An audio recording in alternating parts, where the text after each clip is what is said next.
The moon base was quiet, cold, and empty at night. Cole, the only human technician left on this shift, checked the fuel meter again. It was lower than yesterday. Much lower. But that didn't make sense. There were no signs of leakage, no warning. Lights, no strange smells. He scratched his head and leaned closer to the monitor. The tank was sealed, the valves were shut tight, and no alarms had gone off still. The fuel was vanishing little by little. Something strange was happening. And he knew it wasn't just a system glitch. Cole had worked on mining bases like this. For 10 years, he knew when machines lied, and this one was definitely lying. He decided to check the fuel line himself. He grabbed his flashlight, pulled on his thick boots, and walked down the long metal corridor. The base lights flickered slightly as he passed, making soft, buzzing sounds in the silence. He opened the fuel chamber, and everything looked normal. No leaks, no spills, not even a drop on the floor. He ran a hand across the pipes. Cold and clean. No leak, he muttered, shaking his head. He checked the security cameras. Rewound the footage from the past 2 days. Nothing out of the ordinary. Just quiet halls, blinking lights, and empty rooms. It didn't add up. Fuel doesn't just disappear. The next morning, the fuel level had dropped again. Cole stared at the screen, now feeling nervous if this kept going. The base would lose power within a week. That meant no heating, no lights, and no oxygen recycling. He'd freeze or suffocate, all because of a mystery no one else could see. He reported it to command, but they brushed him off. Probably a faulty sensor, they said. Try recalibrating it. Cole did. But the numbers stayed the same. The fuel was going somewhere, and he was going to find out where. That night, he placed small traps near the fuel tanks, not dangerous ones. Just pressure sensors and motion detectors. If anything moved near the pipes, he'd know. He even hid a small camera inside a maintenance vent facing the fuel line. Then he waited, sitting in the control room, staring at the monitors with tired eyes for hours. Nothing happened. The base stayed silent, the monitors still. Just when his eyelids started to drop, he heard a small beep. One of the motion sensors had triggered. Cole sat up straight, heart pounding. He switched to the hidden camera feed. At first, the screen was black. Then he saw movement, something small and quick crawling through the vent. He leaned forward. Eyes wide, a shadow came into view, stopping near the fuel pipe. It looked like a person, but too small, too thin. The figure crouched and touched the pipe, then pressed its mouth to the side. Cole's jaw dropped. The figure was drinking. Not just touching the pipe, it was drinking the fuel. He couldn't believe what he was seeing. Who or what was this thing, and how was it even alive? The image was blurry, but he could see more. Now, it wasn't wearing a suit, no helmet, no gloves. Its skin shimmered faintly under the camera light, not like human skin. Its eyes, just for a second, turned toward the camera, glowing faintly blue. Then it disappeared back into the vent like smoke. Cole sat frozen. He replayed the footage again and again. There was no mistake. It wasn't a human. It wasn't a machine. It was something else, something alive, hiding in the base. Stealing fuel to drink like it was water, he didn't know whether to feel scared or amazed. He leaned back, breath shaky. An alien, he whispered. There's an alien in my fuel chamber. Now? He had more questions than answers. What was she? Where did she come from? How long had she been hiding here? And most important, what would happen if Command found out? But first, he had to catch her, and this time, he would be ready. Cole didn't sleep that night. His thoughts raced as the image of the glowing-eyed creature repeated in his mind like a loop. He had seen many strange things on remote outposts, but never something like this. Not something that moved like smoke, drank fuel like water, and stared into the camera as if it knew him. The next evening, he set his plan. He rigged the hallway near the fuel chamber with a silent alarm, rewired the lights to stay dim, and Positioned a crate to hide behind, he didn't tell command. He didn't even write a log. This was his mystery now, and he was going to solve it alone. As hours passed, the moon base stayed silent. The air recycling hummed softly. The walls creaked once or twice from the cold outside. Cole crouched behind the crate. Clutching a small stun stick, his heart beating slow but hard, he didn't know what he was going to say or do. If she appeared again, would she attack? Would she run? Would she even understand him? Then it happened. The silent alarm blinked red. She was here. He peeked around the crate just in time to see her stepping out of the vent. She was smaller than he remembered, thin like she hadn't eaten in days. Her body glowed faintly with a silver-blue shimmer, almost sieved through in some places. She crouched beside the pipe like before, opened a small mouth and began to drink. But this time, Cole didn't just watch. He stood slowly, stepping out of the shadows. The girl froze, her head snapping toward him. Her glowing eyes widened, and for a moment, neither moved. Then she stumbled backward, fuel dripping from her chin. Cole raised his hand, open and calm. "I'm not here to hurt you," he said softly. She didn't understand the words, but maybe she felt the tone, because instead of fleeing, she stayed frozen in place. Breathing fast, eyes locked on his face, he took one step closer, then another. But just when he was within arm's reach, her knees buckled. She collapsed onto the cold floor with a soft thud. Cole rushed forward, kneeling beside her. She was trembling, her skin flickering like a dying signal. Hey, stay awake," he said, his voice shaking. He touched her shoulder. It was warm but strange, like touching liquid metal. She didn't react, just shivered. Lips moving without sound, he lifted her carefully in his arms. Surprised by how light she was, it was like holding a child made of feathers and heat. He carried her through the halls, past dark corners and blinking screens, until he reached the infirmary. Laying her on the bed, he activated the scanner. It flickered in confusion, unable to read her vitals. But one thing was clear: she was dying. Her energy levels were near zero, her cells starving for something they couldn't explain. Cole remembered the fuel, the way she drank it. His stomach twisted as a terrible thought came to him. He grabbed a small fuel sample from the chamber, poured a few drops into a sterilized injector. "I hope this doesn't kill you," he muttered, and pressed it gently against her neck the second the fluid entered her. Her body arched, glowing brighter. The monitor blinked red, then yellow, then green. Her breathing steadied. Her skin shimmered stronger. She was still unconscious, but now she wasn't dying. Cole leaned against the wall, heart pounding. He had just saved an alien life with rocket fuel. What kind of being needs refined fuel to live? And why was she here, alone, inside and abandoned? Moonbase. An hour passed before she stirred. Her eyes fluttered open, still glowing softly. She looked around, confused, then saw him and tensed. But this time, she didn't run. Cole smiled gently and said, "You're safe." She stared, lips parting slowly. Then, in a rough, broken voice, she spoke a single word. "Help," she said. Cole blinked. Shocked, he didn't expect her to speak, didn't expect her to know a human word. And yet, there it was, a simple word, a simple plea, spoken by an alien girl made of light and starlight. He took a breath, knowing everything had just changed. Now, it wasn't just about fuel or mystery.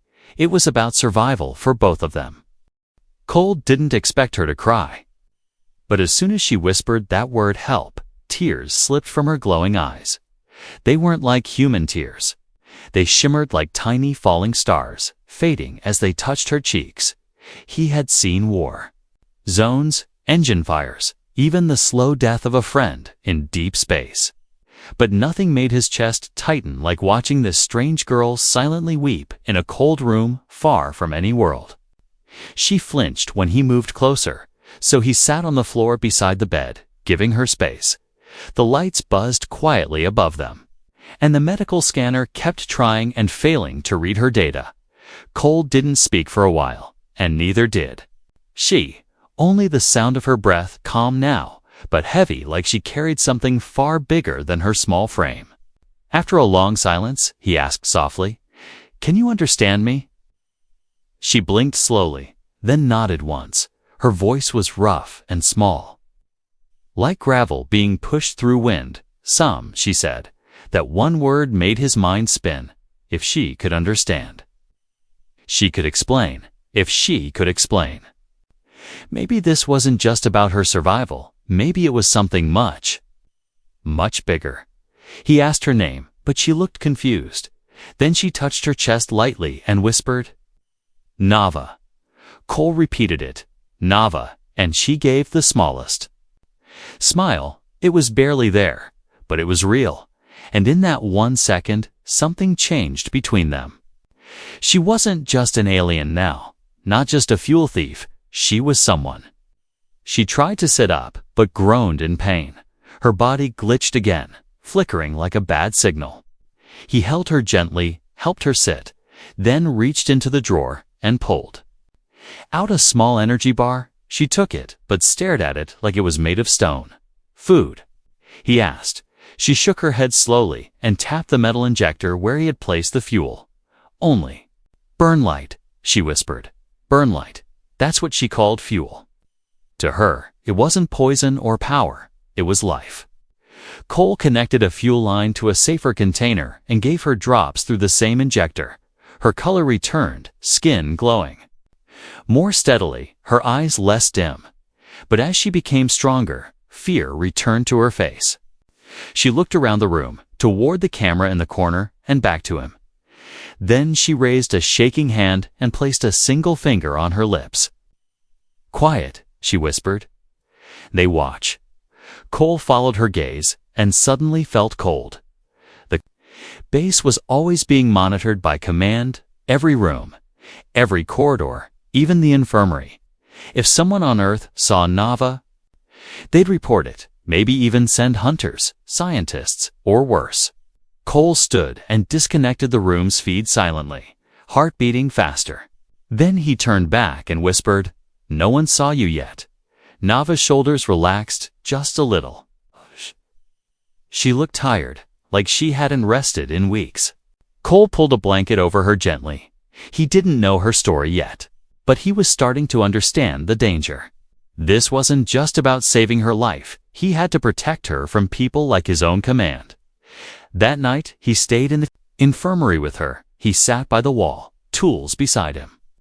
One eye open at all times, Nava slept with her back against the corner, curled like a child, her faint glow lighting the room.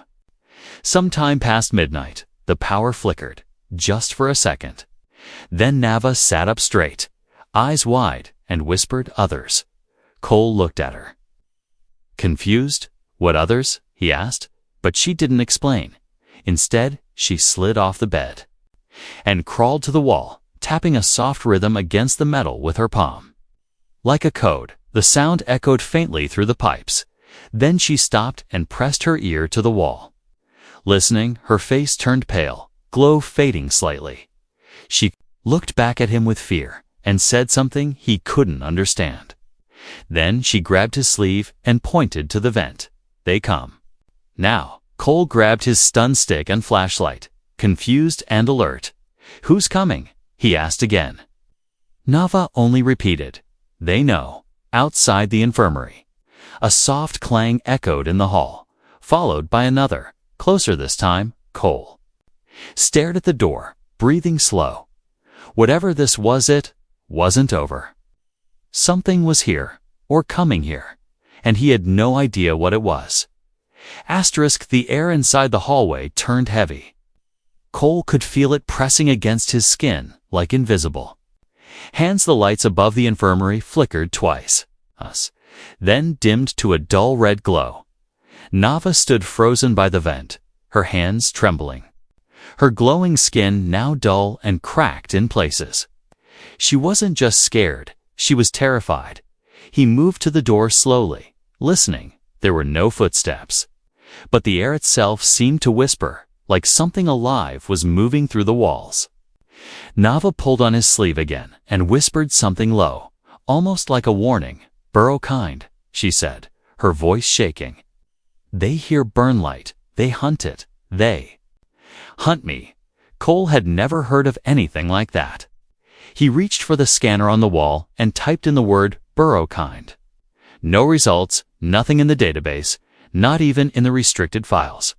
Whatever Nava was talking about didn't exist on any human record. That meant one thing: her species and everything connected to it had been hidden or erased. The door made a soft hissing sound.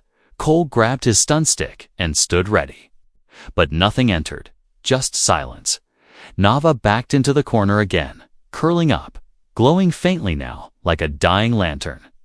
He wanted to ask more questions, but her eyes were filled with panic. Not ready to speak, so instead he locked the door manually and sat beside her. Minutes passed like hours. Eventually, Nava's breathing slowed and her glow steadied. Cole whispered, "Can you tell me now where you're from?" She hesitated, then nodded. She touched her chest lightly. Nava then pointed down toward the floor. "Deep Moon," she said. "Old city. Buried, broken, silent now." Cole leaned closer, listening carefully. "There was city," she said. "My people lived. Long time before human came." She tapped her temple slowly. "Smart people. Light-born, soft-skinned, but hunted? Hunted by who?" Cole asked. She looked away, then whispered, "Our own." Her words were broken, but her meaning was clear. Her kind had destroyed itself long before humans landed on this moon, and she somehow was one of the last. Maybe the only one still alive. Cole felt a chill run down his spine. A hidden alien city buried deep under the base, full of silence and history. And a girl who fed on human rocket fuel to survive. "How long have you been here?" he asked. She thought for a second, then slowly raised 5 fingers. Then another 4, 9 moons. She said, "Alone. 9 months. Alone in the cold, crawling through vents, hiding from lights. Drinking fuel meant for engines." He didn't know how she had survived this long, or why she hadn't left, but one thing was clear. She hadn't just stumbled here. She had been born in this place, left behind in the ruins of her people's fall. Cole stood and began scanning the floor with a portable sonar. Beneath the metal tiles, echoes came back: strange shapes, tunnels, and something massive under section. D7, maybe a vault, maybe ruins. He looked back at Nava, watched him with tired eyes. "You want to go home?" he asked. She nodded slowly. He gave her a soft smile. "Then, let's find it." They moved through the base at night, avoiding the main corridors. Nava led the way through vents and ducts, her body lighting the dark like a floating ember. Cole followed with gear on his back, unsure what waited below. When they reached Section D7, the floor shook slightly beneath their boots. Nava placed her hand on the metal, closed her eyes, and whispered words in a language he didn't know. The floor responded, not with sound, but with warmth. A soft pulse rippled through the room and a hidden door slid open in the corner. Behind it was a narrow tunnel sloping downward, carved into ancient rock. It smelled of ash and deep air. Untouched for centuries, Cole turned on his light, and they descended together. The tunnel led into darkness, but Nava's glow lit the walls, revealing symbols and images, stories of her kind. They had wings once, and towers, and songs made of color. But something came, something hungry, and they fell. As they reached the bottom, Cole saw a vast chamber filled with broken machines and glass pods. In the center was a throne of stone and bone, cracked in half. Nava stepped forward, her hands shaking. She whispered something he couldn't understand, but her voice was full of grief. Then she turned back to him and said, "This was Mother's seat." Cole didn't know what to say. All he could do was stand beside her in the silence of a fallen world and feel the weight of what had been lost. The warning came too late. By the time Cole's terminal flashed red, the ship was already entering orbit. A security vessel marked with the logo of Lunar Command floated just above the moon's surface like a watchful eye.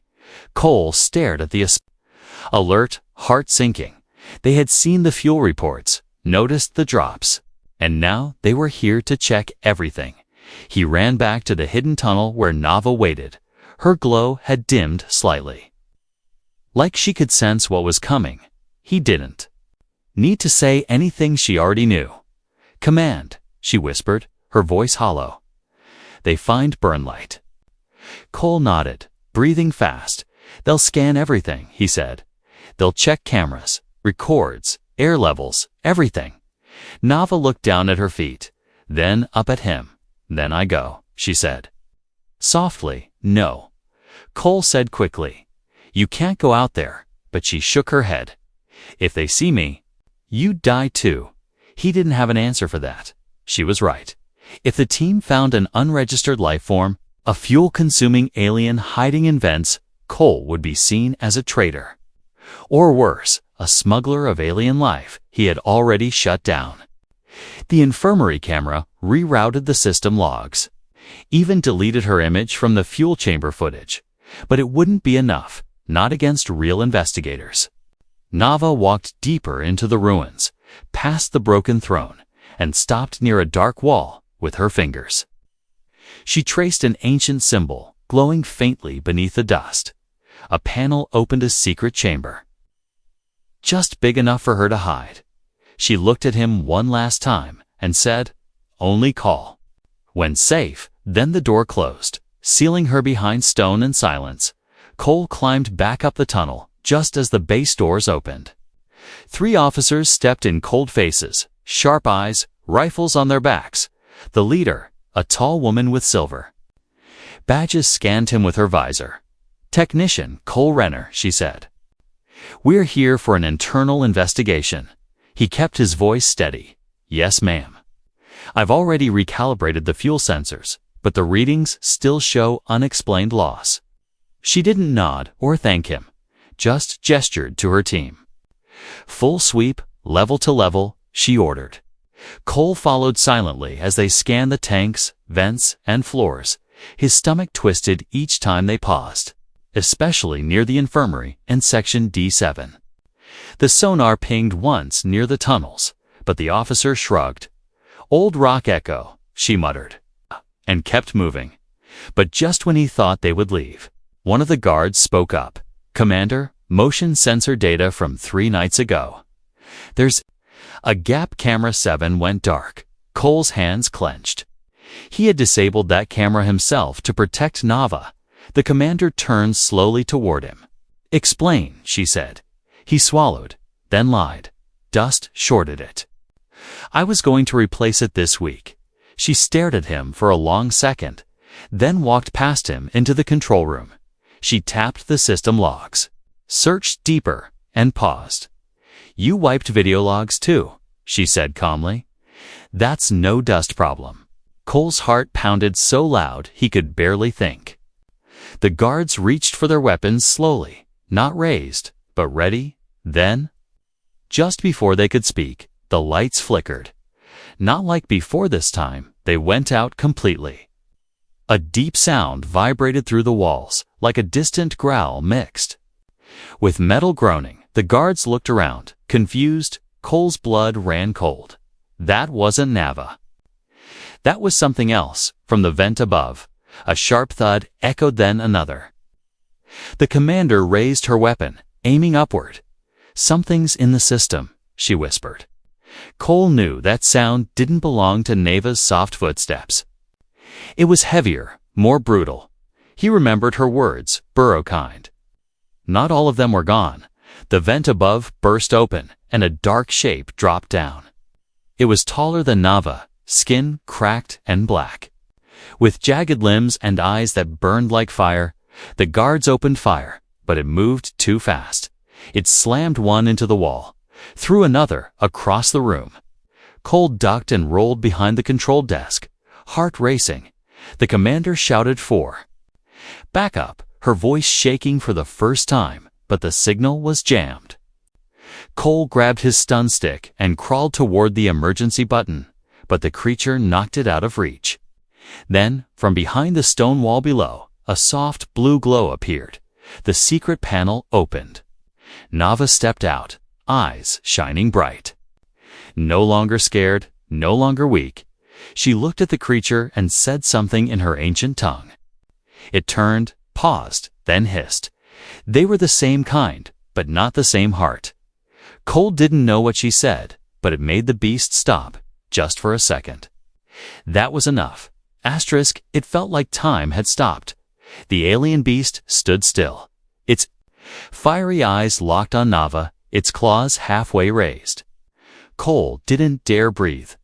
Around him, 2 security guards lay broken and unconscious. And the commander was bleeding near the wall. Guns still clutched in her hand. Only Nava stood, glowing bright and steady like a star refusing to go out. She spoke again, louder this time, and her voice echoed through the walls like wind hitting glass. The creature snarled, took 1 step toward her, then stopped. Something about her voice held it back, but only for a moment. Then it roared, a sound that shook the floor and made even the lights above flicker with fear. Cole shouted, "Nava, run!" But she didn't move. Instead, she raised both hands and slammed them together, creating a burst of sound and blue light that blasted through the hallway. The creature flinched, stumbled back, and screamed. Claws digging into the metal wall, she turned to Cole, her face strained and tired. It followed light, not me now. He didn't understand, but he didn't have to. She had distracted it, given them seconds. And seconds meant life. He grabbed her arm, and they ran down the corridor, past the wreckage. Through the hidden panel behind the supply crates, the base shook again. Dust raining from the ceiling as alarms screamed overhead. Emergency lights turned red, flashing like heartbeats in panic. Cole slammed the panel shut behind them, and they plunged into darkness. Nava lit the way with her glow, but it was dim. Now, flickering like she was fading again. "You okay?" he asked as they ran. She didn't answer, just nodded weakly. Behind them, the sounds of tearing metal and crashing walls grew louder. The creature wasn't just chasing them, was ripping the base apart to find them. They reached the lowest level, the backup tunnel no one used. Cole had once joked it looked like a cave. Now it felt like their only hope. He unlocked the rusted hatch, kicked it open, and pushed Nava inside. They slid down a narrow chute, landing hard in the old mining sector. Everything was dark here, abandoned machines, broken rails, collapsed rock. But Cole knew there was an escape pod deep in this sector, a maintenance unit nobody ever used. He had repaired it once, years ago, just for practice. Never knowing it would be their last chance someday. As they ran, Nava stumbled, falling to her knees. Cole turned back, lifted her into his arms without a word. She was light as ever, but hot now, burning like her body was overloading. "You're burning up," he whispered. "Don't quit on me now." The creature was close. Its shriek echoed through the tunnels. Cole ran faster, feet hitting old metal rails, lungs burning. Finally, the pod came into view, dusty, small, but still functional. He set Nava inside gently, locking the hatch and rushing to the control panel. The launch system blinked green, but the fuel cells were only half charged. It would lift them, but not far. Still, it was better than staying. He hit the start sequence. Lights flashing inside the pod as pressure built. Then, before the hatch closed, the creature appeared at the far end of the tunnel. It didn't run, it charged. Tearing through the debris like paper, Cole reached for his stun stick. But Nava grabbed his arm, her eyes, glowing brighter than ever, met his. "No fight," she whispered. "My turn." She stepped out of the pod, turned toward the beast, and screamed, not in fear, but in power, the sound shook the tunnel, cracked the walls, made even the monster stop mid-charge. Her glow turned white, not blue. Flooding the corridor like a sun was being born inside her, Cole watched in shock as the creature screamed and stumbled back, blinded by her light. She turned to him one last time, her voice now calm. "You live," she said, "for both." Then, the tunnel behind her collapsed, stone and fire swallowing her whole. The pod doors slammed shut, and Cole barely managed to hit the launch. Flames burst beneath them as the pod rocketed upward. Shaking, rising through smoke and ash. He didn't speak, didn't cry, didn't even blink. He just held on to the controls, rising toward the stars with nothing in his heart but a single name: Nova. The stars outside the pod window looked colder than before. Cole sat in silence, the hum of the engine barely covering the sound of his breathing. Oh yeah. His hands rested on his knees, still shaking slightly. He had escaped the base, but not the memory. Not the light, not her voice, not the way she stood between him and death. Not the final words she said, "You live." For both, the pod drifted through low orbit.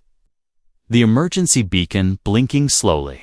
Someone would find him eventually. Maybe in hours, maybe days. But right now, he was alone. Alone, but not empty. He looked at the seat beside him, where she had sat just minutes ago. Her small hand had gripped his sleeve. Her glow had warmed the pod more than the heater ever could. Now, it was cold again. But something deep inside him refused to believe she was gone. Cole reached into his coat pocket and pulled out a small chip-the translator he had made for her. It still worked, blinking gently. He held it like it was the last piece of her that remained. Then suddenly it beeped. One long tone. He stared at it, confused. Then another tone, this time shorter. It wasn't random. It was a message. He quickly connected it to the pod's display, and a soft sound played through the speakers. It was her voice, recorded before she stepped into the tunnel. "Cole," she said, softly, "if you hear this, I am not light, I am seed." The message paused, and he leaned closer. "I burn bright to blind them, but part of me lives," she continued. "In your fuel, in your systems, in you." His breath caught. She wasn't just saving him. She had transferred something: energy, data, a part of herself into the pod, into him.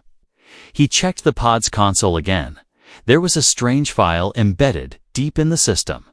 Hidden behind layers of code, he opened it, and glowing symbols filled the screen. Her language, her people's history, thousands of years compressed into a single pulse of light. It was everything: how they lived, how they fell, how they changed, and now it was his. He sat back slowly, the weight of it pressing on his chest like gravity. She didn't just die to save him. She passed on the legacy of an entire forgotten species. In his mind, she wasn't gone. She was everywhere. In the circuits, in the fuel, in the starlight blinking outside. The pod beeped again. This time with an incoming signal. A human ship. Finally, he stared at the message: rescue. Inbound. ETA for minutes. He could go home now, report everything.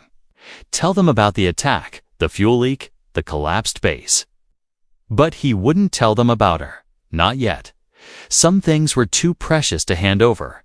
Some lives weren't meant to be dissected or locked in labs. She had trusted him with her final light, and he would protect it, always, as the rescue ship grew larger in the window. Cole closed his eyes and whispered, "Thank you, Nava." A soft glow pulsed through the pod's panel, as if answering. Maybe it was her. Or maybe it was just the echo she left behind. Either way, he smiled for the first time in days. He wasn't alone anymore, not truly, because now a piece of her burned inside him, and he would carry Tha.